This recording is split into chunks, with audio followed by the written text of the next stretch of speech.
हाय, मैं विरल सखिया एक बार फिर आपका स्वागत करता हूं आज के इस पर्टिकुलर सेशन में। तो आज के सेशन में हम एक ऐसी ट्रिक सीखने वाले हैं, एक ऐसी टेक्निक सीखने वाले हैं जिससे आपके कस्टमर सिर्फ आपके ही प्रोडक्ट और सर्विसेज को यूज करें। बिलीव मी, ये बहुत ही मैजिकल ट्रिक है। और अगेन ये इतना इंपॉर्टेंट टॉपिक हमें सिखाने के लिए हमारे साथ हमारे प्रोफेसर चित्रेश सोनी जी हमारे साथ अवेलेबल हैं। So without wasting time professor Chitresh Soni sir को हम इनवाइट करते हैं। अपना प्रोडक्ट का कोई भी प्रोडक्ट आप बेच रहे हो उसका डेमो दिखाने से पहले या प्रोडक्ट के बारे में बात करने से पहले आपको कस्टमर की रिक्वायरमेंट उनसे निकालना है। पहले रिक्वायरमेंट लीजिए, उसके बाद ही आप कस्टमर को अपना प्रोडक्ट दिखाइए। और मार्केट में जाने से पहले मेक श्योर करिए कि आपके जितने भी कॉम्पिटिटर हैं जो आपके जैसा प्रोडक्ट बेच रहे हैं उनका कंपैरिजन चार्ट आपके पास है या नहीं है।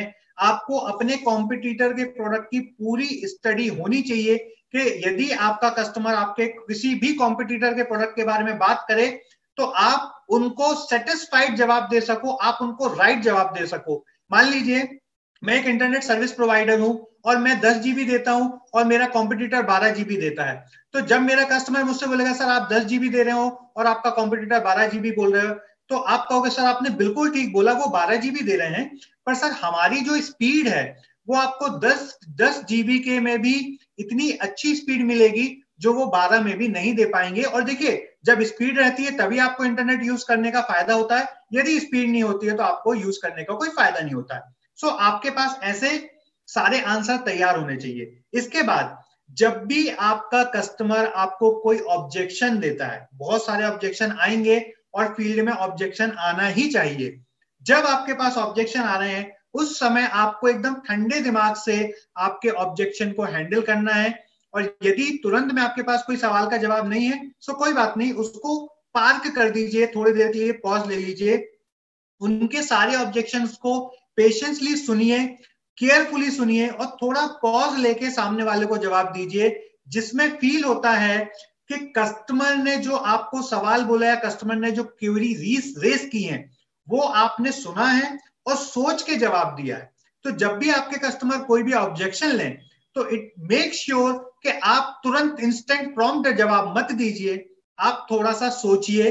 और वाकई में सोचना केवल नाटक करना नहीं है, एक्टिंग नहीं करना है, आपको उन सवालों को सोचना ही है। और सोच के जवाब दोगे तो आप अच्छे से जवाब दोगे। और इस स्थिति में मैक्सिमम सेल्समैन एक गलती करते हैं, वो हड़बड़ा जाते हैं और कस्टमर सवाल कुछ और पूछता है और आप कुछ और जवाब देने लगते हो। सेल्स क्लोज नहीं होगी, कोई फर्क नहीं पड़ता, पर यदि आपकी कस्टमर के साथ रेपो खराब हो गई सो आप अपने कस्टमर को खो देंगे। सो वहां पे पेशेंस रखिए और पेशेंस के साथ सुनिए, समझिए और जवाब दीजिए। जैसा मैंने आपको बोला कि सबसे इंपॉर्टेंट है खुद को तैयार करना, तो हमेशा आपके पास विजिटिंग कार्ड आपके होने ही चाहिए, पेन होना चाहिए, डायरी होना चाहिए। और जब भी आप किसी कस्टमर से अपॉइंटमेंट ले रहे हैं तो आप कस्टमर से मिलने से पहले जितनी ज्यादा होमवर्क कस्टमर्स के बारे में कर सकते हैं उतना ज्यादा करिए। मैं एक एग्जांपल से समझाता हूं। मान लीजिए मुझे मेरी कंपनी में किसी को हायर करना है, तो और वो मुझसे जब इंटरव्यू देने आ रहा है, मतलब वो भी मुझे सेल्स करने आ रहा है, तो उस समय यदि वो मेरी कंपनी के बारे में ज्यादा जानता होगा, यदि वो मुझसे कहेगा सर आपकी कंपनी का जो विजन है मैं उसके लिए एकदम परफेक्ट कैंडिडेट हूं और मैं इस विजन को 2025 की जगह 2024 में भी कंपनी को अचीव करा सकता हूं, तो इसकी एक लाइन मुझे मजबूर कर देगी उसको हायर करने के लिए कि यार ये बंदा कंपनी के बारे में स्टडी करके आया है और ये बंदा मेरी कंपनी के लिए एकदम परफेक्ट बंदा है।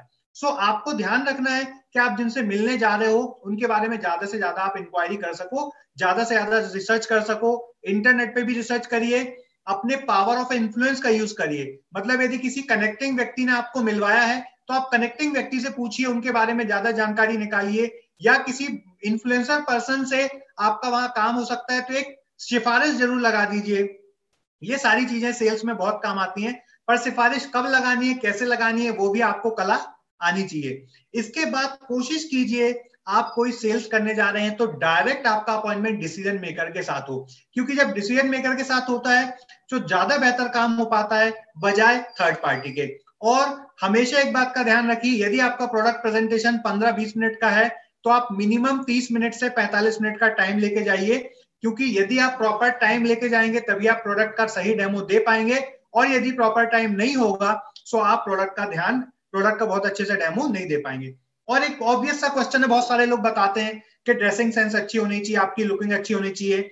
मैं आप लोगों को एक बात बताता हूं, पिछले 50-60 डेज से मैं शेव नहीं किया था, पर क्योंकि आज आप लोगों को प्रेजेंटेशन देना था और प्रेजेंटेशन देना था सेल्स के ऊपर, तो मैंने आज अपने आप को अप टू डेट किया, मैंने शेव की। क्यों? क्योंकि मुझे पता था कल मैं सेल्स की ट्रेनिंग देने वाला हूं, और सेल्स में सबसे पहले कौन बिकता है? सबसे पहले बिकते हैं आप खुद। इसलिए आपको जरूरी है ये देखना कि आप कैसे दिख रहे हैं। अब मैं सेल्स का सबसे इंपॉर्टेंट पॉइंट बताता हूं, सबसे इंपॉर्टेंट, पूरा फोकस इस बात पे रखिएगा जो मैं बताने वाला हूं। सेल्स में 80-20 का रूल कैसे काम करता है? आपको 80% मार्केटिंग करनी पड़ेगी, तब आपकी 20% सेल्स आएगी। कई लोग सोचते हैं कि मैंने आज फेसबुक पे कैंपेन लगाया, आज ही सेल्स हो जाए। नहीं होती है। आपको पहले अवेयरनेस क्रिएट करनी पड़ेगी, पहले अवेयरनेस कैंपेन चलानी पड़ेंगे, उसके बाद इंगेजिंग कैंपेन चलाने पड़ेंगे। इंगेजिंग कैंपेन के बाद कस्टमर के दिमाग में जब 4-5 बार आपका एडवर्टाइजमेंट पहुंच जाएगा, तब आपकी सेल्स क्लोज होगी। सो एडवर्टाइजमेंट का, मार्केटिंग का बहुत बड़ा रोल होता है सेल्स क्लोज करने में। जितना ज्यादा आपके ब्रांड की हैमरिंग आप करोगे, उतना अच्छे से आपकी सेल होगी। इसका मतलब ये नहीं आपको केवल एडवर्टाइजमेंट करना है, उसके बहुत सारे तरीके होते हैं। जैसे मान लीजिए किसी कस्टमर ने आपको 7 दिन बाद का अपॉइंटमेंट दिया और उसने अपना नंबर आपके साथ शेयर किया।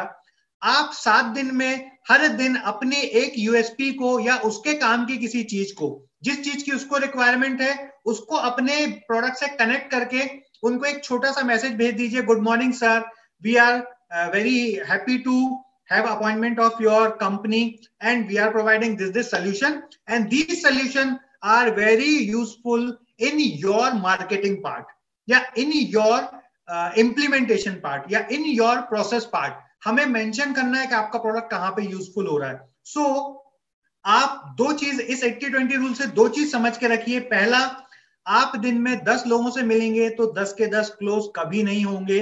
10 में से हो सकता है 2 क्लोज हो सकता है 1 क्लोज हो सकता है 1 भी क्लोज ना हो, पर आपको इस बात के लिए पहले ही मेंटली प्रिपेयर रहना है। 80% एफर्ट लगाने के बाद ही 20% सेल्स आती है और 80% मार्केटिंग को यूज करके ही 20% सेल्स आती है। ये दो बातें बहुत अच्छे से समझिए। जिनका प्रोफाइल अच्छा है, जिनका एक्सपीरियंस अच्छा है, जिनको काम करने की, लगातार काम करते करते काम करने की एक हैबिट हो जाती है, उनका इससे रेशो थोड़ा बढ़ जाता है, और जो सीरियसली सेल्स को नहीं लेते हैं उनका रेशो इससे कम भी हो जाता है।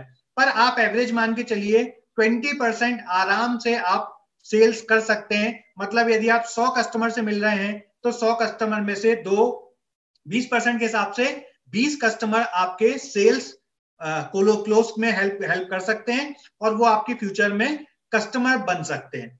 सो आपको ध्यान रखना है, आपको डिमोटिवेट बिल्कुल नहीं होना है। आपको इस बात का विशेष ध्यान रखना है कि आपको एफर्ट्स ज्यादा लगाने पड़ेंगे और ज्यादा एफर्ट्स लगने के बाद सेल्स कम आती है। ये यूनिवर्सल ट्रुथ है। यदि मैं सेल्स करता हूं तो मेरी भी यही फ्रीक्वेंसी होती है। हो सकता है मैं 20 की जगह 25 कर लूं और आप 20 की जगह 15 करें, पर ये रेशो चलता ही चलता है, कोई भी सेल्स करे। प्रधानमंत्री नरेंद्र मोदी जी भी जब सेल्स करते हैं तो भी बहुत सारे लोग उनको वोट नहीं देते हैं। सो इसका मतलब ये नहीं कि वो सेल्स करना बंद कर दें। उनका काम है एफर्ट लगाना, हमारा काम है एफर्ट लगाना, रिजल्ट मिलना या ना मिलना कस्टमर के हाथ में। एक और बहुत इंपॉर्टेंट चीज सेल्स के पहले समझिए, आप एक टीम वर्क करिए। भले आप अपनी कंपनी में एक ही एम्प्लॉई हैं या 2 ही एम्प्लॉई हैं, कोई फर्क नहीं पड़ता। जब आप लीड जनरेट कर रहे हो तो अलग नाम से लीड जनरेट होनी चाहिए। जब आप कॉलिंग कर रहे हो तो अलग नाम से कॉलिंग होनी चाहिए। कंफर्मेशन ऑफ अपॉइंटमेंट कर रहे हो तो अलग नाम से होनी चाहिए। जब आप क्लाइंट से मीटिंग करने जाओ तो अलग लोग जाओ, और जब आप क्लाइंट से मीटिंग के बाद फीडबैक लो तो अलग नाम से फीडबैक लो, और जब आप परफॉर्मा इनवॉइस भेजो या आप बिल भेजो तो अलग नाम से भेजो। एक बात बहुत इंपॉर्टेंट ध्यान रखिए, आपका कस्टमर आपसे माल खरीदने से पहले देखता है कि आपकी कंपनी कितनी साउंड है, कितना ज्यादा कंपनी की स्ट्रेंथ है, कितने ज्यादा प्रोसेस फॉलो करता है, कितना ज्यादा मैन पावर है। ये सारी चीजें देखी जाती हैं। तो आप भले कंपनी में 2 लोग हैं, पर आप अलग अलग तरीके से, क्योंकि मेल में तो वो आपकी आवाज सुनता नहीं है, मेल में तो आपका चेहरा देखता नहीं है। तो जब आप लीड जनरेशन कर रहे हैं तो आप ram@pride computer कर सकते हैं। जब आप टेली कॉलिंग कर रहे हैं तो आप श्याम@pride computer कर सकते हैं। कंफर्मेशन ऑफ अपॉइंटमेंट में आप mohan@pride computer कर सकते हैं। जब आप क्लाइंट से मिलने जा रहे हैं, यदि मुमकिन हो तो 2 लोग क्लाइंट से मिलने जाइए। एक आदमी केवल बात करे और दूसरा आदमी आपके और आपके क्लाइंट के बीच में होने वाले कन्वर्सेशन के MOM बनाए, मतलब मिनट्स ऑफ मीटिंग बनाए, और ध्यान से वो ये बात देखे कि आपकी बात का कस्टमर क्या रिस्पॉन्स दे रहा है, वो आप चेहरा रीड करके कर सकते हो। जब आप कम्युनिकेशन करते हो उस समय ये बात करना, महसूस करना थोड़ा अनईजी होता है, पर जब आप सामने वाला कोई दूसरा व्यक्ति नोटिस कर रहा होगा तो वो मीटिंग के बाद आके आपको बता पाएगा कि आपकी कौन सी बात सामने वाले को अच्छी लगी, आपके कस्टमर को आपकी कौन सी बात अच्छी लगी थी, और कौन सी बात में उसके फेस के एक्सप्रेशन चेंज हुए थे, मतलब उसको बात अच्छी नहीं लगी। सो आपको इस बात का ध्यान रखना है कि जब आप कस्टमर से मीटिंग करने जाओ तो कोशिश करिए कि एक से ज्यादा लोग जाएं और वहां पे 2 लोग होंगे तो नोटिस करना आसान होगा, एक दूसरे को कम्युनिकेट करना अच्छा होगा। Thank you so much sir, thank you so much. This was really a great session. आज बहुत ही इंपॉर्टेंट एक हमें फॉर्मूला मिल गया जिससे हम हमारे कस्टमर को किस तरीके से हमारा प्रोडक्ट सेल कर सके उसके बारे में जाना। और मेरा पर्सनल लेवल पे सबसे बेस्ट लर्निंग रहा 80-20 रूल। आपका लर्निंग क्या है? आपका लर्निंग प्लीज हमसे शेयर कीजिएगा। हमें आपके कमेंट्स, हमें आपके रिव्यू से बहुत बहुत बहुत मोटिवेशन मिलता है, और इस तरीके के वीडियोस आपसे शेयर करने में हमें एक एनर्जी मिलती है। With this I and this particular session. अगले सेशन को जरूर देखिएगा क्योंकि अगले सेशन में हम एक सीक्रेट फॉर्मूला देखने वाले हैं सेल्स करने का। मिस मत कीजिएगा अगला session. Thank you so much.